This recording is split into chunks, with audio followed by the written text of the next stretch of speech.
ভিত্তিতে এখনই সমাধান করা প্রয়োজন, সেই বিষয়ে মত বিনিময় করা এবং আপনাদের সমস্যা, যে সমস্যায় আপনারা এখন পড়ে আছেন, সেই সমস্যা থেকে কি করে উত্তরণ করে কৃষকদের অবস্থার উন্নতি করে যায়, কৃষির অবস্থার উন্নতি করা যায় এবং কৃষি এবং কৃষকের সাথে দেশের উন্নতি করা যায়, সেই বিষয়ে মত বিনিময় করে একটি সমন্বিত ধারণা কেন্দ্রে পাঠানোর লক্ষ্যেই আজকে আয়োজন। অর্থাৎ আজকে লোক সংখ্যা আমাদের বেশি দরকার না, আমাদের বেশি দরকার হলো কৃষকের যারা প্রতিনিধিত্ব করে, যারা কৃষি কাজে সরাসরি জড়িত, যারা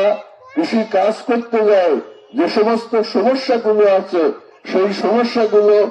সুস্পষ্টভাবে বলতে পারেন, অনুধাবন করে